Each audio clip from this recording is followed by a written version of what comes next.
उपाध्यक्ष महोदय, एक महत्वपूर्ण विषय पर आपने 193 के तहत इस विषय को आगे बढ़ाने के लिए मुझे अवसर दिया है। मैं आपका आभारी हूं। मैं कांग्रेस के नेता माननीय खड़गे जी की बातों को यहां पर सुन रहा था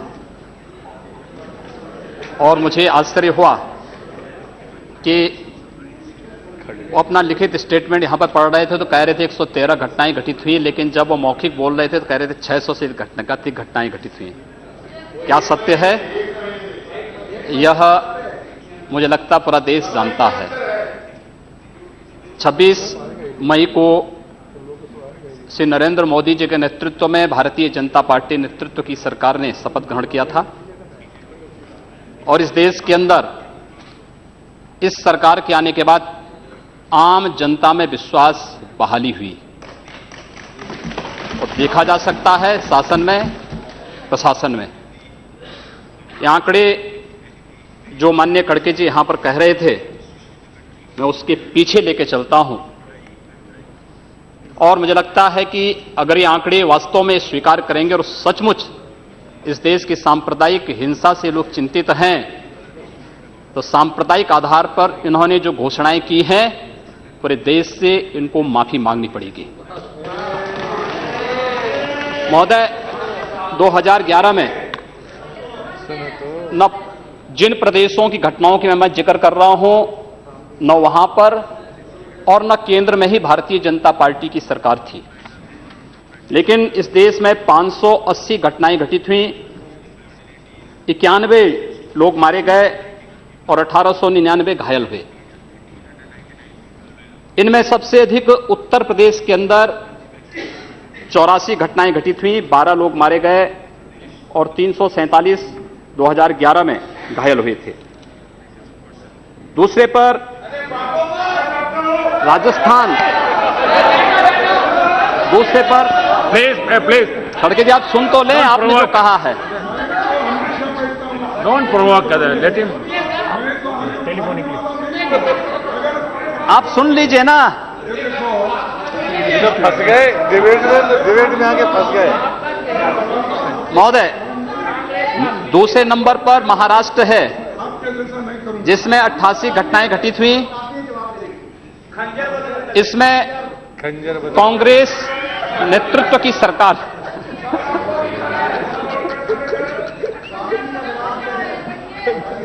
88 घटनाएं घटित हुई, 15 मारे गए।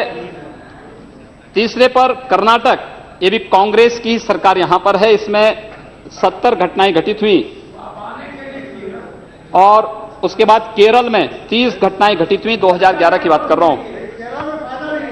2012 में 668 घटनाएं घटित हुई, 94 की मौतें हुई और 2117 घायल हुए। 2013 में केंद्र में कांग्रेस नेतृत्व की ही सरकार थी और 823 से अधिक सांप्रदायिक हिंसा की घटनाएं पूरे देश के अंदर घटित हुई। यद्यपि कानून व्यवस्था राज्य का विषय है और राज्य सरकार की जैसी मंशा होती है, वहां का राजनीतिक नेतृत्व जैसे होता है, वहां का प्रशासन उसी प्रकार की कार्रवाई करता है। मुझे लगता है ईमानदारी से इन लोगों ने विश्लेषण किया होता और अपनी केंद्र सरकार और अपने या अपने से जुड़े हुए अपने सहयोगी दलों के द्वारा जो संचालित सरकारें हैं, उन सरकारों के सांप्रदायिक एजेंडे पर ध्यान दिया होता। ये पोलराइजेशन आखिर हो क्यों रहा है? पोलराइजेशन के कारण क्या है? मुझे लगता है वह पोलराइजेशन के पीछे के कारणों को ईमानदारी से हम विश्लेषण करेंगे तो मुझे लगता है एक तरफ आप कहते हैं हम सेकुलर हैं और दूसरी तरफ एजेंडा जो लागू करते हैं उसको सांप्रदायिक रूप से कॉम्युनल आधार पर लागू करते हैं। इस देश में 12 लाख से अधिक साधु संत और पुजारी रहते हैं, लेकिन ये लोग इमामों के लिए वेतन की घोषणा करते हैं, एक पक्षीय कार्रवाई करते हैं। क्या एक सेकुलर एजेंडा है? दिल्ली की सरकार ने किया, पश्चिमी बंगाल की सरकार ने किया, महाराष्ट्र की सरकार ने किया। क्या यही सेकुलर एजेंडा है? सांप्रदायिक आधार पर ये लोग बांटते हैं समाज को। और महोदय, उसी प्रकार से इन लोगों ने उत्तर प्रदेश की बात करता हूं, वहां पर जो योजनाएं हैं उसमें 20% मुस्लिम आबादी के लिए आरक्षित कर दिया गया। कब्रिस्तान की बाउंड्री वाल के नाम पर गांव-गांव में विवाद खड़ा करके 300 करोड़ रुपया उसके लिए आवंटित किया जाता है। गांव-गांव में उसके माध्यम से विवाद खड़ा किया जाता है। सुप्रीम कोर्ट कहता है कि किसी भी सार्वजनिक संपत्ति पर, मंदिर के नाम पर, मस्जिद के नाम पर, किसी भी अन्य उपासना विधि के नाम पर, मदरसों के नाम पर या मजारों के नाम पर कब्जा न मत करने दो। लेकिन उत्तर प्रदेश में कब्रिस्तान की बाउंड्री वाल के नाम पर धड़ल्ले से एक काम चल रहा है, कोई रोक टोक नहीं, क्योंकि शासन की ये मंशा है, इसलिए प्रशासन उसमें बोलता नहीं। क्या सांप्रदायिक ध्रुवीकरण नहीं होगा? उसी प्रकार से उससे भी खतरनाक स्थिति, आतंकवादियों पर दायर मुकदमे वापस लिए जाते हैं। आतंकवादियों पर दायर मुकदमे वापस लिए जाते हैं। इस देश में जो लोग राष्ट्रीय सुरक्षा के लिए खतरा बने हुए हैं, जिन लोगों ने राष्ट्र की संप्रभुता को चुनौती दी है, जो लोग लगातार भारत की संप्रभुता को चुनौती दे रहे हैं और देश में हिंसा को बढ़ावा दे रहे हैं, उन लोगों पर दायर मुकदमे, चाहे वह राम जन्मभूमि पर आतंकी हमले का मामला हो या संकट मोचन मंदिर काशी में सीआरपीएफ कैंप रामपुर का मामला हो या गोरखपुर के सीरियल ब्लास्ट का मामला, रघुनाथ मंदिर, ये जितने भी मामले हैं, इन सभी मामलों में जिन आतंकवादियों के खिलाफ मुकदमे दर्ज हुए थे, उत्तर प्रदेश की सरकार ने वोट बैंक के लिए उन मुकदमों को वापस लेने का कुत्सित प्रयास किया। न्यायालय अगर बीच में नहीं होता तो संभवतः अब तक वे आतंकवादी बाहर छूट करके पुनः नरसंहार कर रहे होते, जिस प्रकार से उत्तर प्रदेश के अंदर और प्रदेश के अंदर हुआ है। और उसके बाद भी ये कहते हैं कि सांप्रदायिक हिंसा बनी रहे। महोदय, चर्चा का विषय होना चाहिए कि आखिर सांप्रदायिक कौन है? कौन है सांप्रदायिक? कौन सांप्रदायिक है? और मुझे लगता है इस पर चर्चा होना बहुत आवश्यक है। महोदय, जो हम लोगों ने जाना है, जो हम लोगों ने समझा है, इस सांप्रदायिक वह होता है जो कहता है कि मेरा इष्ट या मेरा देव या मेरा पैगंबर ही सर्वश्रेष्ठ है। उसके मानने वालों को तो जीवित रहने का अधिकार है, शेष को नहीं। मुझे लगता है वह सांप्रदायिक है। हिंदू जीवन दर्शन कभी इस बात की इजाजत नहीं देता। हमने किण्वंतो विश्वारंभ का संदेश दिया था, हमने सर्वे भवन्तु सुखिनः का संदेश दिया था, हमने तो इस देश के अंदर एकम सद विप्रा बहुधा वदन्ति की बात कही है। जियो और जीने दो पर विश्वास हमारा दर्शन करता है। और दुनिया की कौन सा मजहब और कौन सा ऐसी कौम है जिसको विपरीत परिस्थितियों में हिंदू दर्शन ने अपने यहां शरण न दी हो, उसको फलने फूलने का अवसर न दिया हो? कौन सा ऐसा है दुनिया के अंदर? लेकिन आज जिस हिंदू दर्शन ने सबको शरण दी, सबको फलने फूलने का भरपूर अवसर दिया, आज जब उसी के खिलाफ षड्यंत्र होना प्रारंभ होता है तो उसे एकजुट होना तो पड़ेगा ही। और मुझे लगता है इन लोगों के कर्मों का फल है कि पूरे देश का हिंदू जनमानस आज इस बात के लिए तैयार हो रहा है कि उसके खिलाफ आज शासन तंत्र से जो षड्यंत्र हो रहे हैं उसका जवाब अपने स्तर पर देना ही पड़ेगा।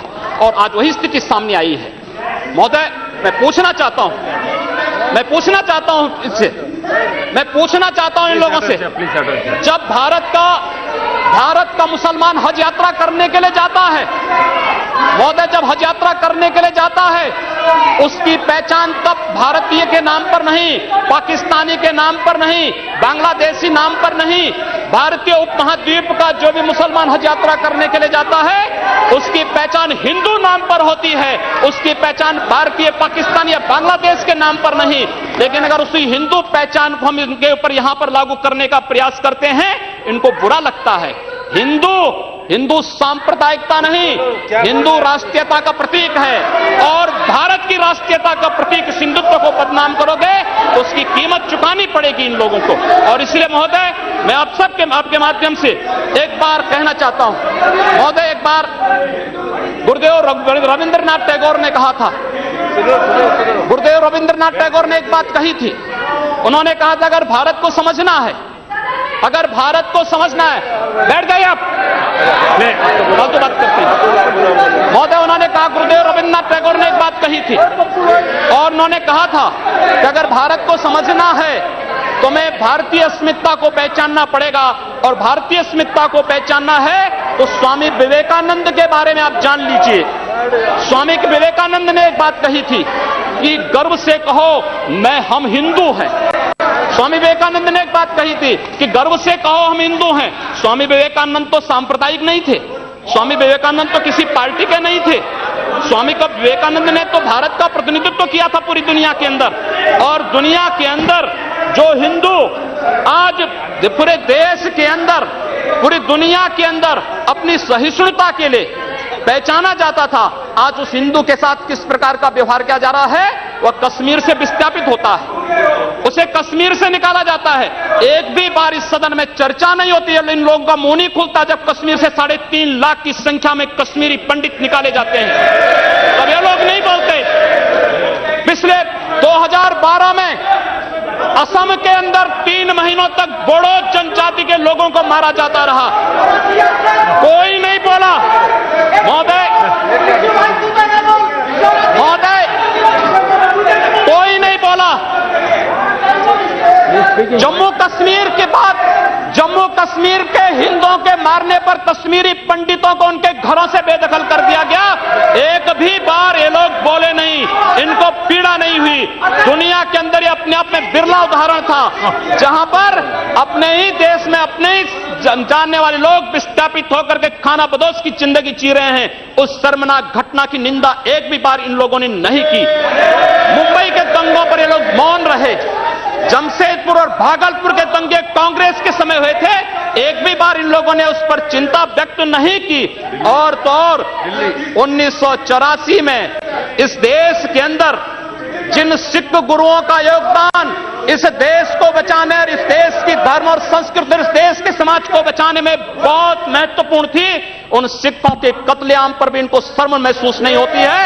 और आज लोग इस देश के अंदर बात करते हैं सांप्रदायिक सौहार्द की, इनका पूरा चेहरा सांप्रदायिक हिंसा से रंगा हुआ है, सांप्रदायिक एजेंडे से रंगा हुआ है। और इसीलिए बंधु महोदय, इस देश के अंदर असम में क्या हो रहा है, बांग्लादेशी घुसपैठिए इन लोगों के अपने हो गए और इस देश में लाखों वर्षों से रहने वाला समुदाय पराया हो गया।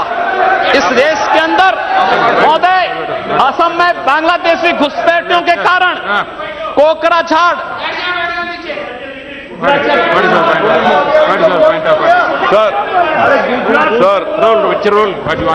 under Rule 376, sir, the honorable member, while giving statement in his speech, he mentioned about communal rights. I request you that 2011 he has given a figures. Those are wrong figures. No, he has completely forgotten 10 to 2013. No. My question was there, sir. You cannot give wrong figures. Gujarat was the highest number followed by Madhya Pradesh. I have my question over here answer. I request you to check the record. Please. Sir, Please take it. Please. Say, no. Please. See, unmute my leg. Say, on my leg, please. See, the member is speaking and giving some figures. You are disputing that figures. No. In your speech you can say. There is no ruling. There is not out of. During your speech you can speak. You reply that. During your speech you can counter it. Not. When your time comes, you at that time can dispute it. You continue. You can nothing will counter. उपाध्यक्ष महोदय, सच्चाई कड़वी होती है और कड़वी सच्चाई लोग स्वीकार करने को तैयार नहीं। क्योंकि ये लोग उस बीमारी से स्वयं त्रस्त हो चुके हैं जो बीमारी इन्होंने पूरे देश को दी है, और इसीलिए ये लोग उस सच्चाई को स्वीकार नहीं कर सकते। कश्मीरी पंडितों के निष्कासन पर और कश्मीर पे हुए अत्याचार पर ये लोग मौन थे। मैं 2011-12 में असम के अंदर देख रहा था, 3 महीनों तक लगातार दंगे होते रहे। इन लोगों ने एक भी बार सदन में चर्चा नहीं कराई। असम जलता रहा।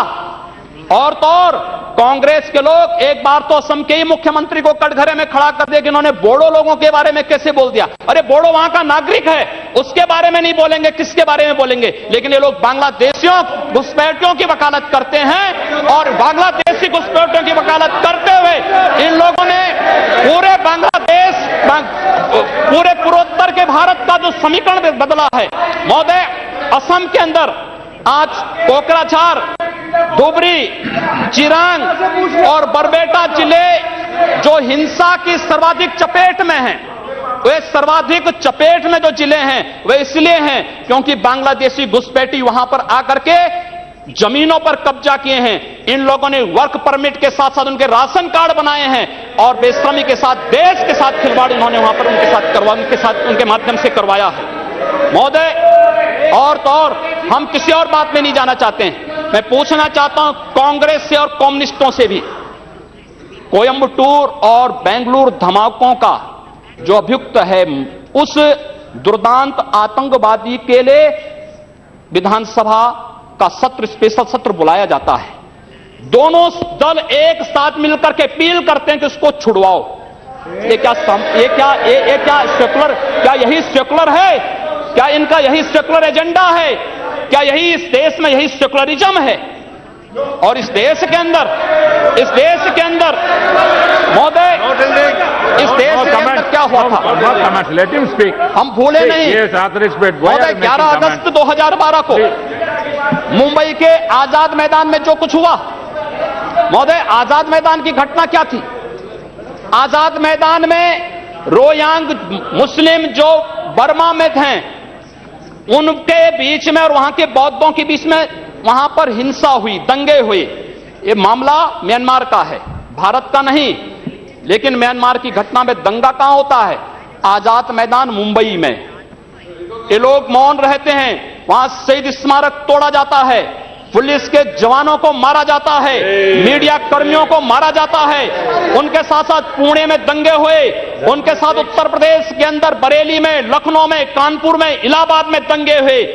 ये लोग मौन रहे, इन लोगों ने कभी उस पर आवाज नहीं लगाई। ये लोग मौन रहे उस घटना पर। ये वही लोग हैं जो आजाद मैदान की घटना पर मौन थे, और बाबा रामदेव पे, उन सत्याग्रहियों पर ये लोग रामला मैदान पर लाठी चार्ज करके बेशर्मी के साथ वंदे मातरम का गान करने वाले देशभक्तों पर लाठी चार्ज करते हैं। ये लोग देश के अंदर सांप्रदायिक हिंसा की बात करते हैं। सांप्रदायिक हिंसा किसने फैलाई है? कौन फैला रहा है इस देश के अंदर? कौन इस देश के अंदर सच्चर कमेटी के नाम पर समाज को बांटने का कार्य कर रहा है? इन लोगों ने सांप्रदायिक आधार पर 1947 में देश को बांटा है, और आज पुनः देश को बांटने की साजिश के तहत पाकिस्तान के एजेंडे पे ये लोग कार्य कर रहे हैं। और इसलिए महोदय, जब उत्तर प्रदेश के अंदर की जो घटनाएं आई हैं, उन घटनाओं पर अगर आप नजर डालेंगे महोदय, जो घटनाएं हुई हैं, उन घटनाओं के बारे में अगर मैं आपके सामने रखूं, तो घटनाएं अपने आप में चौंकाने वाली घटनाएं हैं। और वे चौंकाने वाली घटनाएं कितनी खतरनाक हैं। Please. Sir, Rule 380. I'm quoting. What is the point of order? No, I will ask. Rule 3. Sir. I am raising a point of order. While speaking, the member already made a defamatory statement. If the speaker is of the opinion that words have been used in debate which are defamatory or indecent or unparliamentary or undignified, he used the word that we already raised the issues of communal violence. We are not against anybody. We want a secularism to be maintained in this country. Therefore, we made a discussion. But honorable member, while discussing, honorable member, while discussing, he used the name of Pakistan. He abused us for naming the Pakistan. This is unparliamentary, sir. This should be deleted. This should be deleted, sir. As per CIT, this should be deleted. मैं उत्तर प्रदेश के अंदर आता हूं। It has to be decided. Please, the speaker has to give my ruling. He has been using the word Hindus and Muslims. Yeah. Saying, It is really against no, please. No, see, you have raised certain objections. If any objections is in regard, that will go through and will explain you. Please continue. What do you have to say? उपाध्यक्ष महोदय, सांप्रदायिक agenda इन लोगों का है, हमारा नहीं। हम लोगों ने पूरे देश को एकजुट करने का बात किया था। हम लोगों ने तो नारा भी दिया था कि सबका साथ और सबका विकास। हमने कहा था सबका साथ सबका विकास, लेकिन असम के अंदर अली और कुली का नारा इन लोगों ने दिया था, हम लोगों ने नहीं दिया था। असम को ये लोग बांटने का प्रयास कर रहे हैं, देश से अलग करने की साजिश कर रहे हैं, और इसीलिए मैं आपके माध्यम से कहना चाहता हूं, क्या यही इनका सेकुलरिज्म है? महोदय, मैं उत्तर प्रदेश के बारे में चर्चा करना चाहता हूं। उत्तर प्रदेश के अंदर 2012 में 118 घटनाएं घटित हुई, 2013 में 247 और मार्च से मई तक 65 घटनाएं घटित हो चुकी हैं। सहारनपुर का दंगा इसलिए हो जाता है क्योंकि हाई कोर्ट के आदेश पर सहारनपुर में एक गुरुद्वारे का निर्माण हो रहा था। अब न्यायालय के आदेश को प्रशासन नहीं मानेगा, उत्तर प्रदेश सरकार नहीं मानेगी। काठ में इसलिए वहां पर विवाद होता है क्योंकि उस गांव में 4 धर्मस्थल हैं, 3 मस्जिद, 1 मंदिर। मंदिर हिंदू समुदाय के द्वारा है, 3 मस्जिदों पर माइक रहेगा, लेकिन मंदिर से माइक उतार दिया जाता है। क्या यही सेकुलर एजेंडा है इन लोगों का? यही सेकुलरिज्म है? क्या इसी को सेकुलरिज्म आप कहेंगे? और इसलिए महोदय, जो कुछ घटना घटित हुई मेरठ के अंदर, एक बालिका का अपहरण होता है और अपहरण होने के बाद उसके साथ जो घटना घटित होती है कितनी शर्मनाक थी। महिला हिंसा पर हम चर्चा कर रहे हैं और उस महिला हिंसा की बात हम कर रहे हैं, उस सब के बावजूद ये लोग मौन हो जाते हैं। इन लोगों के मुंह से इनकी जुबान नहीं खुलती उस मामले में। न्याय का तराजू तभी चलेगा जब इस देश के अंदर समान रूप से कानून सबके लिए समान रूप से लागू होगा। कानून इस देश में मत संप्रदाय और मजहब के आधार पर लागू नहीं हो सकता। और इसलिए महोदय, मैं आपके माध्यम से माननीय गृह मंत्री से चाहूंगा, कांग्रेस ने मुद्दा दिया है, अच्छा होगा पूरे देश के अंदर और उत्तर प्रदेश के अंदर जो एक घटनाएं घटित हुई हैं, इनकी एसआईटी जांच करा दी जाए। किसी सिटिंग जज से, किसी सुप्रीम कोर्ट के सिटिंग जज से इन सांप्रदायिक दंगों की जांच करवाने के साथ साथ अराष्ट्रीय तत्वों से किनके संबंध हैं, इसकी भी जांच करा दी जाए। दूध का दूध, पानी का पानी सबके सामने आ जाएगा। यही मांग करते हुए मैं अनुरोध करना चाहूंगा कि लोग सांप्रदायिक एजेंडे के साथ देश के सामने आए हैं और लोग देश के खिलाफ, इनके खतरनाक मंसूबों के खिलाफ हम सबको लड़ना पड़ेगा। धन्यवाद।